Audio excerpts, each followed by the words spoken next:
enxergar o verdadeiro evangelho na vida dele, gerando um verdadeiro cristão, é essencial para a nossa vida, para que igualmente vivamos um verdadeiro evangelho e sejamos, através do evangelho, em nossa vida, sarados, curados, gerando vida, onde quer que nós formos. Essa é a capacidade do evangelho. Porquanto não me envergonho do evangelho, Romanos capítulo 1, versículo 16, porque é poder de Deus para a salvação de todo aquele que nele crê. Essa é a importância de nós entendermos o evangelho. E o evangelho também, ainda a título de introdução, ele representa para nós o maior milagre. E eu não estou falando aqui besteira. O pastor nos ensinou que não é qualquer coisa que representa um milagre. O milagre é um evento que ocasiona a alteração da natureza, da essência de determinada coisa. Por exemplo, a água em vinho mudou a essência daquela coisa, ou seja, um milagre. Nós, pecadores, somos transformados pelo evangelho. Mudamos a natureza, mudamos a essência, substituímos a nossa natureza pela natureza de Cristo. O maior milagre. Nós somos testemunhas do maior milagre que qualquer um pode experimentar, que é a transformação através do evangelho. O evangelho, ele produz na vida daquele que nele crê o maior milagre. Então nós não temos direito, nós não temos legitimidade para ficar choramingando, porque efetivamente nós já experimentamos, nós já temos o que poderia ser a coisa maior. Nós já vivemos, nós já experimentamos isso. Então tudo é acessório. O principal, todos nós já experimentamos. Nós só temos razões para agradecer a Deus. O evangelho é o maior milagre. É o maior milagre na nossa vida. E o que é evangelho? Evangelho, não deixar nenhum termo vazio aqui e sem ser determinado. Evangelho é Jesus. Se confunde com Jesus. Quando você leva a mensagem, quando você leva o evangelho de Deus, você está levando o próprio Jesus às pessoas. Jesus é o evangelho, a mensagem da cruz, a mensagem de salvação. Jesus, evangelho, mensagem da cruz, salvação, essas coisas, isso tudo se confunde. Mas saiba que o conceito está aí. O evangelho de Deus é o próprio Jesus, a mensagem da cruz, a mensagem da salvação. Finalizando essa introdução e já entrando na análise propriamente da vida de Paulo, nós podemos aprender com cada etapa da vida de Paulo. O encontro que ele teve com Jesus, ou seja, a experiência de salvação de Paulo nos ensina o que é o evangelho. O ministério de Paulo nos ensina o que é o evangelho. E, na minha opinião, principalmente, a morte de Paulo nos ensina o que é o verdadeiro evangelho, produzindo na vida de uma pessoa o verdadeiro cristianismo. A vida de Paulo vai nos mostrar em detalhes o que é esse verdadeiro evangelho e o que é essa ação transformadora do evangelho em uma pessoa. Nós aprenderemos e compreenderemos o verdadeiro evangelho e aprenderemos a ser verdadeiros cristãos transformados pelo evangelho. Primeira etapa, salvação de Paulo. Como é que aconteceu essa salvação de Paulo? Antes de entrar nessa questão propriamente da salvação, vamos entender a realidade de Paulo, vamos entender quem era Paulo, porque isso vai ensinar a gente demais em relação ao evangelho. E a primeira afirmação aqui na salvação de Paulo é que a salvação de Paulo nos revela o poder transformador do evangelho. A salvação de Paulo nos revela o poder transformador do Evangelho. O nosso passado de pecado e a realidade atual de pecadores em nós devem ser consciências extremamente presentes em nós. Nós não podemos deixar de lado, em nenhum momento da nossa vida, esse estado, essa luta constante contra o pecado, hoje e outrora a nossa natureza completamente afastada de Deus, de pecado deliberado. Nunca, nunca, nunca, nunca nós podemos deixar de lado essas consciências na nossa vida. O passado, entendam, o passado de pecado, ele serve de ensinamento hoje. E ele é instrumento de Deus. Ele pode ser instrumento de Deus. O seu passado pode, mesmo de pecado, enfim, seu passado de pecado é e pode ser instrumento de Deus, se você entender o verdadeiro Evangelho.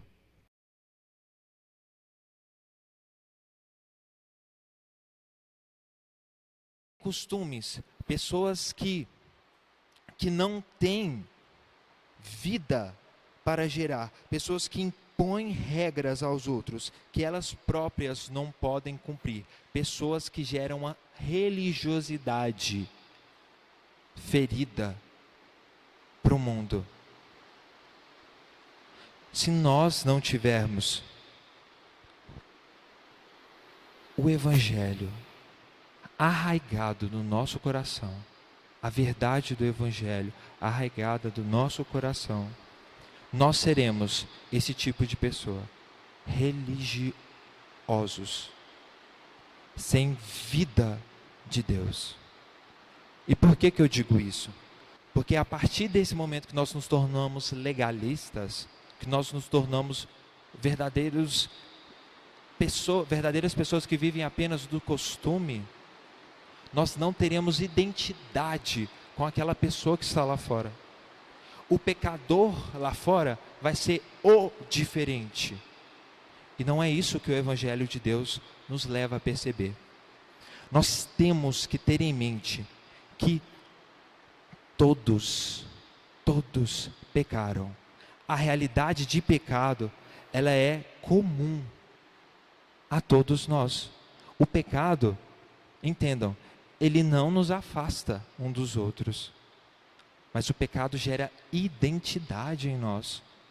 Todos nós, todos pecaram e carecem igualmente da glória de Deus.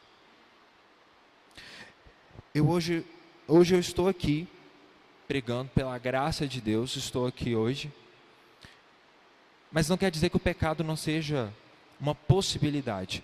Eu posso amanhã pecar e escandalizar essa igreja inteira. E a verdade é que eu deixo aqui hoje, que foi a experiência que eu tive com Deus, e eu passo isso para a igreja hoje, que essa semente do verdadeiro Evangelho, no momento de erro, no momento de falha do seu irmão, gere proximidade, não afastamento. A partir do momento que nós compreendemos que todos nós somos pecadores, nós não vamos afastar aquele que está pecando, nós vamos aproximá-lo. Essa é a verdade. Todos nós pecamos e todos nós carecemos da glória de Deus. Igualmente, não sejamos hipócritas. Nós somos corpo de Cristo. Nós estamos unidos com um propósito. Nós vivemos para um propósito. E não deixaremos que o pecado, que é realidade aqui, seja diferença entre você e outra pessoa. O pecado não nos afasta. A religiosidade sim, a hipocrisia sim. Mas a consciência desse estado de pecado nos aproxima. A consciência que todos nós pecamos e, de novo, carecemos igualmente da glória de Deus, nos aproxima. Quem Paulo era? Quem que Paulo era? Eu fiz essa reflexão para entender quem Paulo era. Paulo, ele inicia ali os seus relatos na Bíblia, mais ou menos em Atos 7:58, que nos diz. Alguns textos eu vou fazer questão da igreja acompanhar, e esses outros textos eu vou lançando aqui gradualmente. As testemunhas deixaram suas vestes aos pés de um jovem chamado Saulo. E logo em seguida, Atos 8:1, e Saulo consentia na sua morte. Saulo, ele ajudou, ele consentiu da morte do primeiro mártir da igreja, de Estevão. Paulo estava lá, consentindo, apoiando a morte de Estevão. Paulo, depois dessa situação aqui, Atos 9 já nos mostra um verdadeiro perseguidor da igreja de Jesus. Atos 9:1 nos diz que Saulo, respirando ainda ameaças e morte contra os discípulos do Senhor, dirigiu-se ao sumo sacerdote. Esse era Paulo. O apóstolo Paulo, sim, aquele que tanto contribuiu para nós, ele era um perseguidor, um assassino. Entendam a profundidade do texto. Ele respirava, ele transpirava, expirava ameaças, morte. Paulo tinha ódio pelos cristãos. Ele arrastava os cristãos de seus cultos. Perseguia aqueles que se declaravam sendo do caminho. Olha a profundidade de quem era Paulo. Paulo era essa pessoa. E o motivo de Paulo gerar isso é justamente o perigo dessa religiosidade. Porque Paulo, ele era judeu, sim, mas judaizante. Paulo, ele participava do sinédrio. Paulo, ele tinha posição, era uma espécie de líder, sim, em relação à religião, ao judaísmo da época.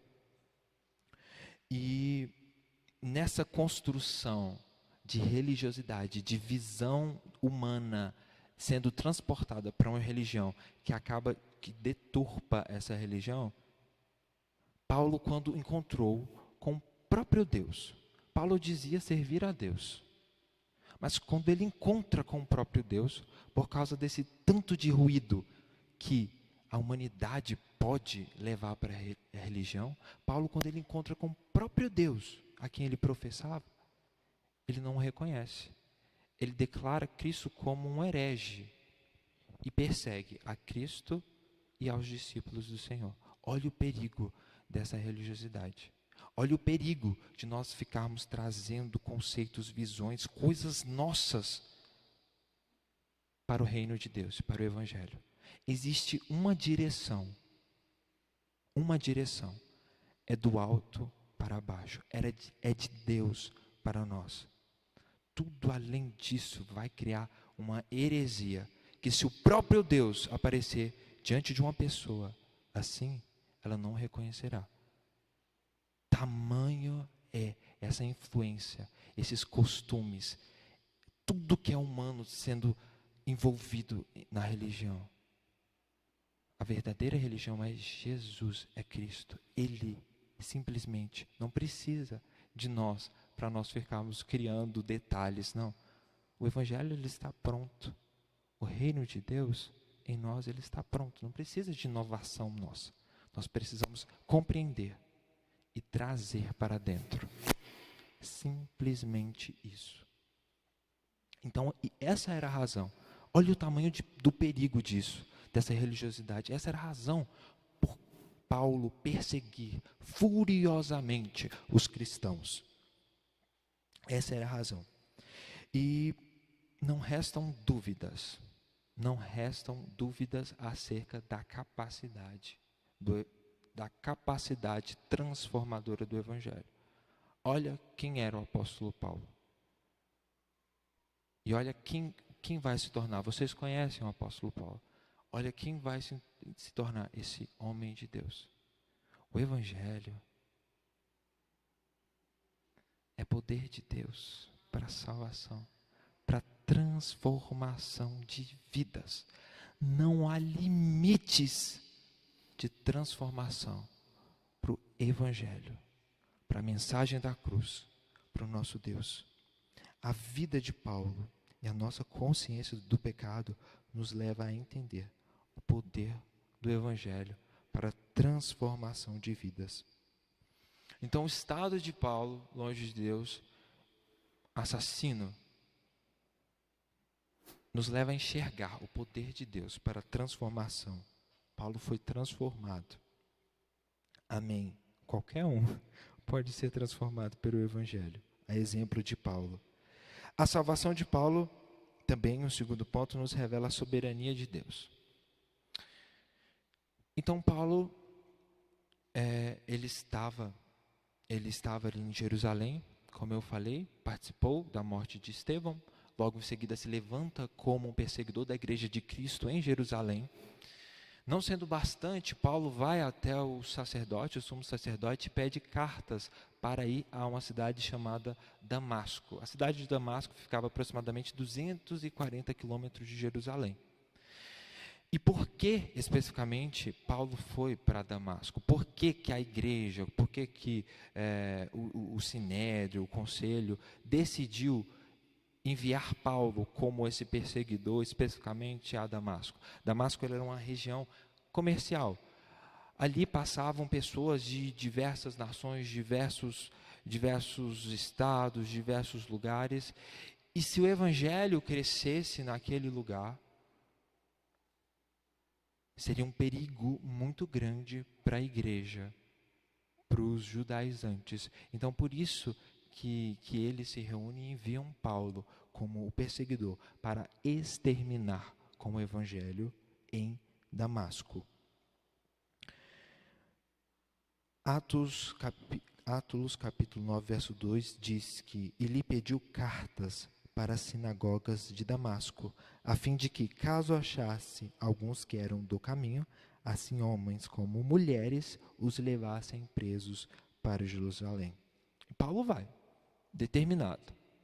Certamente pega um cavalinho lá, junto com os outros, e vai para Damasco. No caminho para Damasco, nós temos a experiência de salvação, a experiência mais extraordinária de salvação. E quem nos conta isso é Atos 9, do verso 4 ao 6. Eu vou ler para os irmãos. E, caindo em terra, ouvi uma voz que lhe dizia: Saulo, Saulo, por que me persegues? E ele disse: Quem és, Senhor? E disse o Senhor: Eu sou Jesus, a quem tu persegues. Duro é para ti recalcitrar contra os aguilhões. E ele, tremendo e atônito, disse: Senhor, que queres que eu faça? E disse-lhe o Senhor: Levanta-te e entra na cidade, e lá te será dito o que convém fazer. Paulo tem esse encontro extraordinário com o Evangelho, com o próprio Cristo. E naquele momento nós podemos ter a certeza que Paulo foi transformado, foi regenerado. Olha o que ele responde para Deus, para Jesus: Senhor, com letra maiúscula, Senhor, aquele a quem ele perseguia, a quem ele negava ser o Filho de Deus, a quem ele negava ser o enviado da parte de Deus para salvar a humanidade. Agora, Paulo diz: Senhor. E observem, o que queres que eu faça? Paulo, nesse momento, se dobra, se rende aos pés de Jesus. Paulo compreende o Evangelho nesse momento. E eu queria fazer uma observação desse trechinho. Esse trechinho, duro é para ti recalcitrar contra os aguilhões. Ele não tem esse relato na nossa revista, que é a revista atualizada. Mas na revista corrigida nós temos esse trechinho. É uma razão de, enfim, uma versão mais nova, a outra buscou em escritos mais tradicionais, enfim, algo assim. Não é o objeto de hoje nós entendermos esse detalhe histórico, mas o fato é que esse trecho nos leva a entender a soberania de Deus na salvação de Paulo.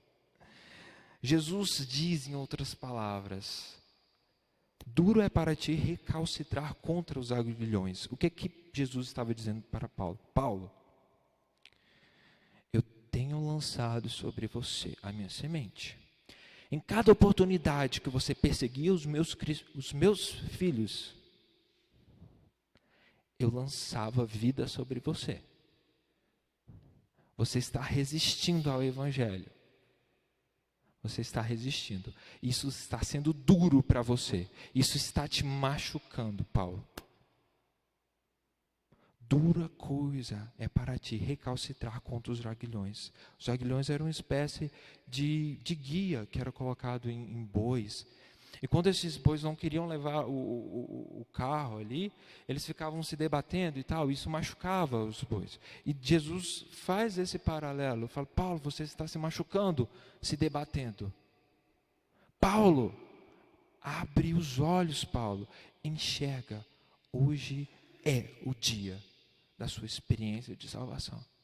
E a vontade soberana de Deus se concretizou na vida de Paulo. Deus, ele é soberano. Deus, ele é soberano. Paulo foi até onde Deus permitiu. Paulo foi até onde Deus permitiu. No momento que Deus disse, chega, Paulo, aqui está a sua experiência.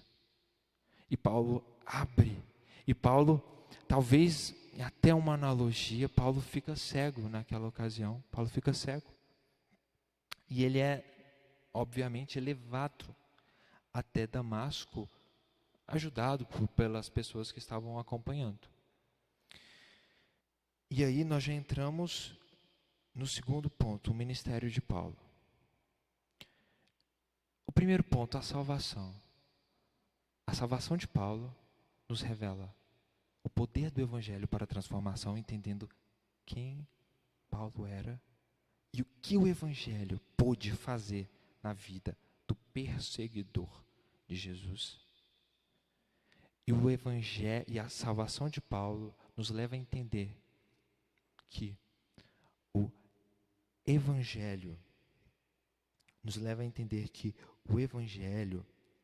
ele revela a soberania de Deus na salvação. Nós podemos enxergar isso claramente na experiência de salvação de Paulo. Deus é soberano. O ministério de Paulo. Passamos pela salvação, o ministério de Paulo. Então, naquele momento, Paulo ele termina a viagem, termina de chegar em Damasco, e em Damasco ele fica hospedado na casa de uma pessoa chamada Judas. Lá ele fica 3 dias orando. E no terceiro dia, Jesus, o Senhor, o texto bíblico nos diz, o Senhor em sonho, em uma visão, melhor dizendo, aparece para Ananias. E diz para Ananias, estou precisando de você. Vai até a casa de Judas e encontre com Paulo. Ele está orando. E Ananias de imediato disse a Deus, Senhor, você não sabe quem que é Paulo, não? Foi isso que Ananias disse para Deus. Jesus, você não está sabendo quem que é Paulo, não? Olha só, Atos 9, versículo 13. Ananias, porém, respondeu: Senhor, de muitos tenho ouvido a respeito desse homem. Quantos males tem feito aos teus santos em Jerusalém? E olha o extraordinário de Deus. E olha o extraordinário de Deus. Mas Jesus lhe respondeu: vai, pois ele é muito valioso para mim. Um instrumento escolhido para levar o meu nome perante os gentios e reis, bem como perante os filhos de Israel, pois lhe mostrarei quanto lhe importa sofrer pelo meu nome. Jesus ordena, o Senhor ordena: vai, Ananias. Nesse momento eu tenho certeza que a visão espiritual, a visão carnal, a visão humana de Ananias cai por terra. E Jesus dá um empréstimo para Ananias da cosmovisão, da visão de Deus, da visão espiritual, da visão lá na frente. E Ananias entende o porquê desse chamado, porquê da necessidade de ir até Paulo. Pois Deus sabia o instrumento, o potencial da ação do Evangelho na vida desse coraçãozinho aqui de Paulo. Por isso Deus ordena a Ananias: vai. Então Ananias entra na casa, encontra Paulo, impõe as mãos em Paulo, e aquilo que como escamas pareciam estar nos olhos caem ao chão. Paulo volta a ver e Paulo é batizado. E a partir desse momento Paulo não sabe de nada. O texto não nos revela que Paulo saiba de alguma coisa. Mas Ananias, certamente, porque a revelação do ministério enfim, do ministério, da visão de Jesus sobre a vida de Paulo, foi revelada a Ananias. Certamente Ananias conta a Paulo aquilo que Deus havia revelado. Então Paulo, a partir desse momento, em cumprimento àquilo que na experiência de Jesus: levanta-te, vai para Damasco e lá lhe será dito o que te convém fazer, é cumprida através da vida de Ananias. E Ananias conta para Paulo o que correspondia o chamado e o projeto de Deus na vida dele. E eu quero que nós entendamos o processo. Nós estamos caminhando, expondo a vida de Paulo, e no final nós vamos entender exatamente a compreensão do Evangelho em cima desse iniciar do ministério, propriamente o ministério de Paulo. E o texto nos diz em sequência, em Atos 9, verso 20, que logo após, depois de ter se alimentado, sentiu-se fortalecido, verso 19. Então permaneceu em Damasco alguns dias com os discípulos, e logo pregava nas sinagogas a Jesus, afirmando que este é o Filho de Deus. E as pessoas atônitas falavam: nossa, não era este o Paulo que perseguia a igreja? O que aconteceu? E lendo aqui, parece que existe um imediatismo, e eu quero que nós entendamos agora o processo. Quando nós vamos para Gálatas, capítulo 1, versículo 17, nós entendemos que sim, Paulo pregou, mas não foi algo imediato. Gálatas 1, 17 nos diz que nem subi a Jerusalém para que os que já eram apóstolos antes de mim, mas parti para as regiões da Arábia e voltei outra vez a Damasco. Aí que a gente entende, porque logo ali no verso 23 de Atos capítulo 9, já fala que ele foi para Jerusalém. Então não foi algo imediato. Paulo tem experiência com Deus, vai para Damasco, Damasco recebe a revelação de Ananias,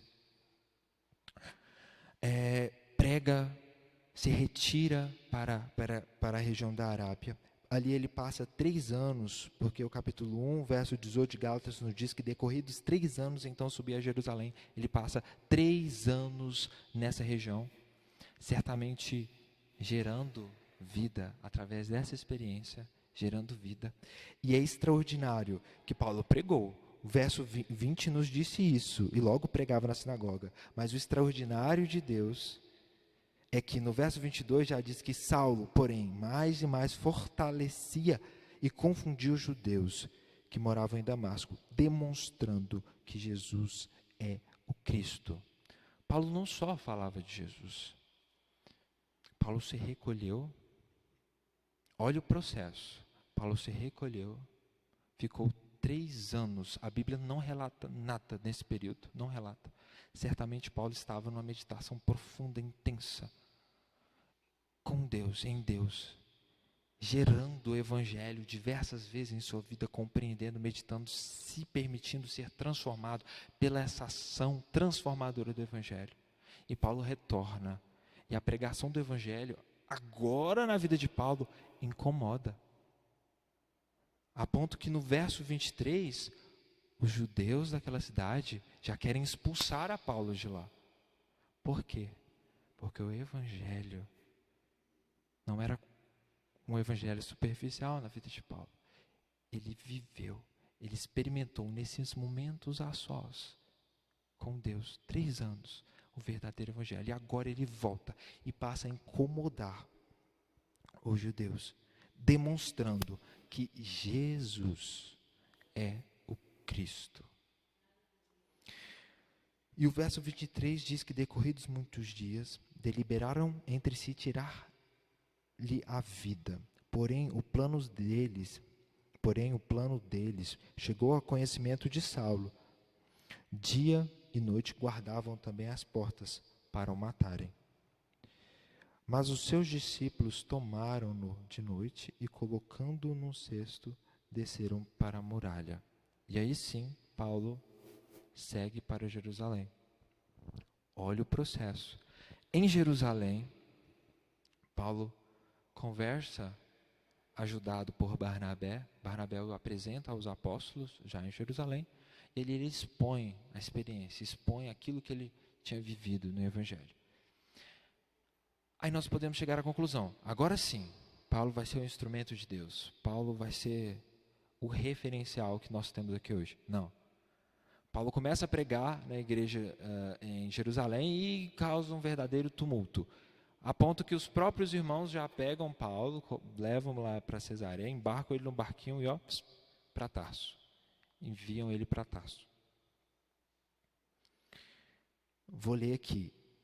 Estamos em Atos 9, versículo 28. E estava entre eles em Jerusalém, entrando e saindo, pregando ousadamente em nome do Senhor. Falava e discutia com os helenistas, mas eles procuravam tirar-lhe a vida. Tendo, porém, isto chegado ao conhecimento dos irmãos, levaram-no até Cesareia, e dali o enviaram para Tarso. A igreja, na verdade, tinha paz por toda a Judéia. Ou seja, Paulo foi enviado para Tarso. E aqui nós temos mais uma vez entendendo um processo. Nós temos uma verdade muito profunda aqui. Paulo não é enviado para qualquer lugar. Paulo é enviado para casa. E ali os historiadores dizem que Paulo passa ali também sem nenhum relato bíblico do que Paulo passou ali em Tarso. Paulo fica 10 anos em Tarso, na sua cidade natal. Imagine o que se passava na cabeça de Paulo. Deus, o que eu renunciei? O que eu abri mão? Tu não disseste que eu seria um instrumento teu para a salvação? E Paulo fica ali de molho por 10 anos. Novamente nós podemos ter aquele pensamento lá quando ele foi para a região da Arábia e ficou 3 anos. Paulo de novo se voltou para Jesus e continuamente ruminava o Evangelho. Se permitia ser transformado pelo Evangelho. 10 anos, Paulo fica na sua cidade natal. Quando é que vai chegar o momento? Quando é? Então,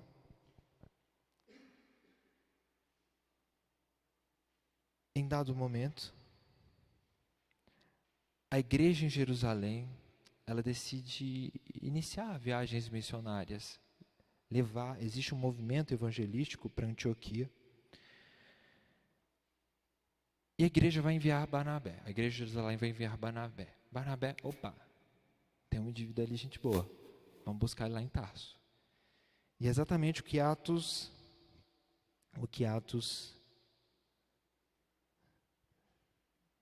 13, capítulo 13, versículo 22 nos diz: E, servindo eles ao Senhor e jejuando, disse o Espírito Santo: Separai-me agora, Barnabé e Saulo, para a obra a que os tenho chamado.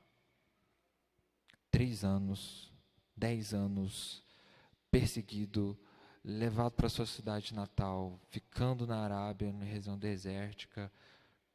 Olha a situação. Cadê o ministério de Paulo? Olha o processo. Olha o processo. Cadê? E eu falei isso tudo aqui agora. Não posso esquecer. Na primeira viagem missionária, inclusive, o ministério de Paulo se inicia quando eles lembram dele e vão lá buscar em Tarso. Também não. Quem é o líder da viagem é Barnabé. Paulo é o lanterninha da viagem. O apóstolo Paulo é o lanterninha. Olha o processo. Então nós temos aqui, eu falei isso tudo. Peguei lá da salvação até aqui para chegar a uma conclusão. O verdadeiro evangelho demanda amadurecimento. Nós precisamos, para ser verdadeiros cristãos, transformados pelo verdadeiro evangelho, de amadurecimento, de parar como Paulo e passar por esse processo, desse tempo a sós com Deus. A vida de Paulo nos ensina que não há verdadeiro evangelho, não há verdadeira transformação, não há verdadeira vida cristã em Deus sem esse processo de parar um pouco e refletir e se retirar em Deus para gerar essa vida que o evangelho tem poder para causar em todo aquele. Paulo nos ensina: se retire, amadureça o evangelho. Você já sabe quem é Jesus, você já conhece a obra da cruz. Se retire em momento a sós com Ele e saiba com profundidade, com experiências em Deus, o que é ter vida através da vida dele em nós. Então, para que isso? Para que isso? Eu estava aqui pensando e ia finalizar, meditando em Deus, e ia finalizar aqui. Mas eu pensei na Débora. Para que isso? Para que essa finalidade? Para que gerar tanta vida? Para que ser um verdadeiro cristão transformado pelo verdadeiro evangelho? Para que isso? Qual a finalidade disso? Ser um verdadeiro evangelista. É para isso que Deus fez esse processo, chamou Paulo. E é para isso que Deus nos chama, para ser luz diante do mundo. Vamos fazer igual Paulo, vamos seguir as etapas, vamos gerar em nós o verdadeiro evangelho, para somente depois levar ao mundo o verdadeiro evangelho. Mostrar ao mundo aquilo que nós estamos cheios. Mostrar ao mundo o que Ele fez em nós. Mostrar ao mundo o genuíno evangelho. Nós precisamos dessa etapa para construir em nós o verdadeiro evangelho. E em último lugar, salvação de Paulo, o ministério de Paulo, todo o processo que Paulo passou, anos e anos e anos e anos e anos conversando com Deus. Pulo aqui as viagens missionárias, as implantações de diversas igrejas e vou para a morte de Paulo, que também tem muito a nos ensinar. E eu digo aqui em primeiro lugar que Paulo, o maior teólogo, Paulo, o maior pregador, Paulo, o maior evangelista. Paulo, o maior implantador de igrejas. Paulo, escritor de quase metade, ou metade do Novo Testamento. Quem mais nos contribuiu com Bíblia? Paulo, em sua morte, ele vivencia um estado de pleno abandono. E eu queria aqui ler na íntegra, e aqui eu queria pedir para os irmãos abrirem as suas Bíblias em 2 Timóteo. 2 Timóteo. Vamos lá, Tiago.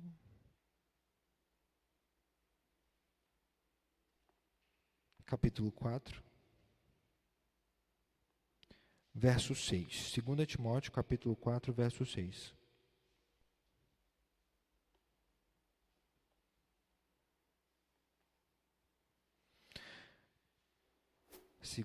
Segunda Timóteo, capítulo 4, versículo 6. Quanto a mim, estou sendo já oferecido por libação, e o tempo da minha partida é chegado. Combati o bom combate, completei a carreira, guardei a fé. Já agora a coroa da justiça me está guardada, a qual o Senhor, reto juiz, me dará naquele dia, e não somente a mim, mas também a todos quantos amam a sua vinda. Procura vir ter comigo depressa, porque Demas, tendo amado o presente século, me abandonou e foi para Tessalônica. Crescente foi para a Galácia, Tito para a Dalmácia. Somente Lucas está comigo. Toma contigo Marcos e traze-o, pois me é útil para o ministério. Quanto a Tíquico, mandei-o até Éfeso. Quando vieres, traze a capa que deixei em Troade, em casa de Carpo, bem como os livros, especialmente os pergaminhos. Alexandre, o latoeiro, causou-me muitos males. O Senhor lhe dará a paga segundo as suas obras. Tu, guarda-te também, porque resistiu fortemente às nossas palavras. Na minha primeira defesa, ninguém foi ao meu favor. Antes, todos me abandonaram. Que isto não lhe seja posto em conta, mas o Senhor me assistiu e me revestiu de forças para que, por meu intermédio, a pregação fosse plenamente cumprida e todos os gentios a ouvissem, e fui libertado da boca do leão. O Senhor me livrará também de toda obra maligna e me levará salvo para o seu reino celestial. A Ele, glória pelos séculos dos séculos. Amém. As últimas palavras de Paulo na Bíblia. Depois disso, Paulo é morto. Paulo é decapitado na prisão. Paulo se encontrava preso em Roma. E se fôssemos utilizar uma passagem correlata na Bíblia para nós entendermos o que Efésios, o que Tito, que 2 Timóteo não nos termina, nós poderíamos pegar emprestado Marcos, capítulo 6, versículo 27. E, enviando logo o executor, mandou que lhe trouxessem a cabeça de João. Ele foi e o decapitou no cárcere. Certamente essa foi a forma, porque Paulo morreu igualmente, decapitado no cárcere, a mando do rei. O apóstolo Paulo, o maior entre os homens no reino de Deus. Certamente ele não gostaria de ser tratado assim, com toda certeza, mas é a verdade. O maior teólogo, pregador, evangelista, implantador de igrejas, a pessoa que mais teve revelação do evangelho, do reino de Deus, passa os últimos momentos da sua vida fraco, frágil, velho, cansado, sozinho, no fundo de uma masmorra, de um cárcere, de um lugar frio, úmido, fedido.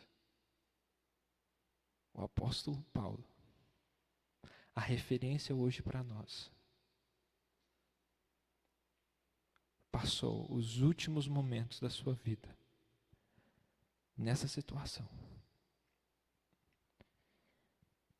Olha o poder de Deus.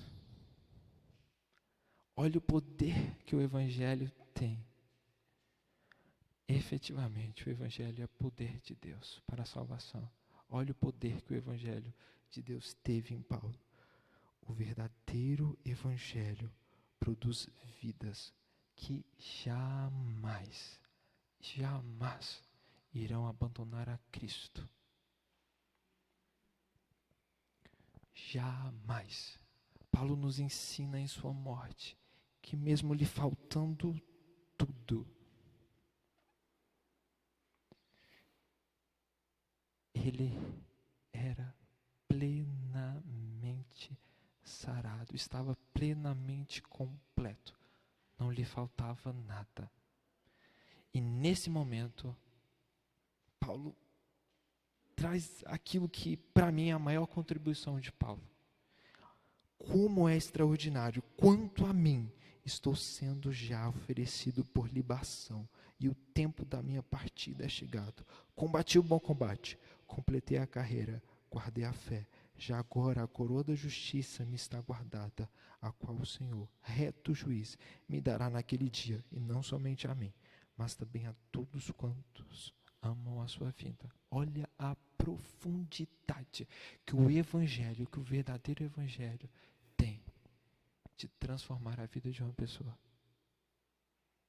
Paulo é o maior referencial de vida cristã que nós temos na Bíblia.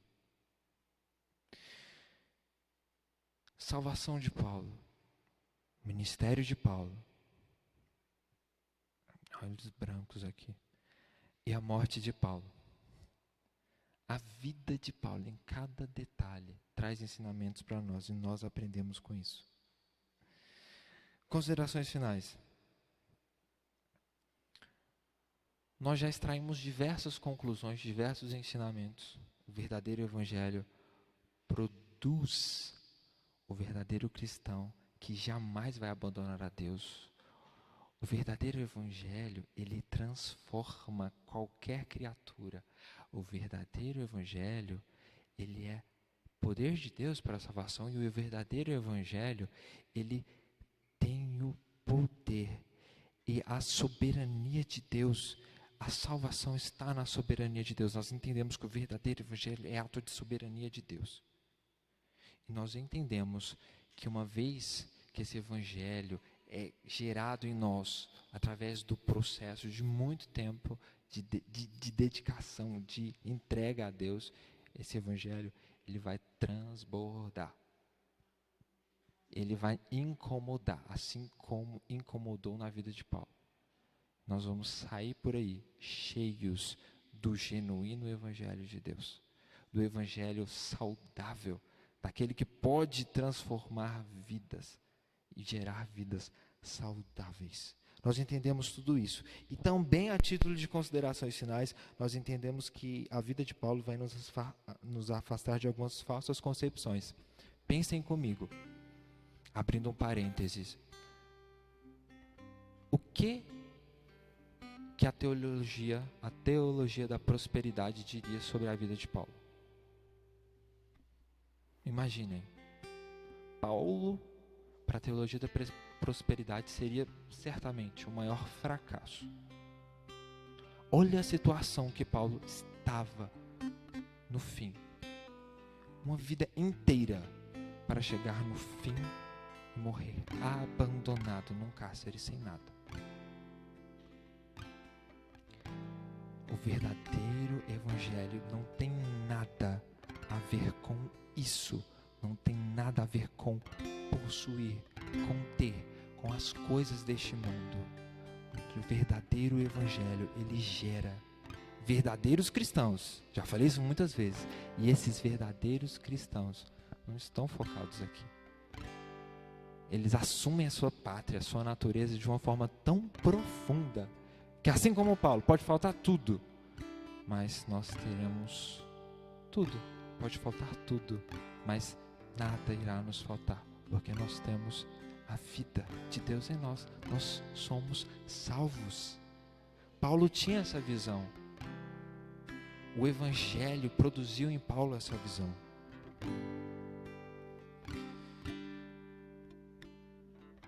E, finalizando, que você acha? O que você pensa? Já abrindo um parênteses, que eu não estou fazendo um convite a essa vida, a esse sofrimento como foi imposto na vida de Paulo. Não é um convite a isso. Apesar de que momentos assim são excepcionais, são os melhores para produzir vida de Deus em nós. Infelizmente, nós funcionamos assim. Momentos de tristeza, amargura, de dificuldade geram coisas extraordinárias em Deus em nós. Assim como gerou na vida de Paulo. Mas eu não estou fazendo um convite a isso. Eu estou fazendo um convite hoje para nós sairmos da nossa vida confortável, para nós sairmos talvez de uma mediocridade e mergulharmos, irmos mais fundos, nos permitir experimentar o Evangelho de Deus.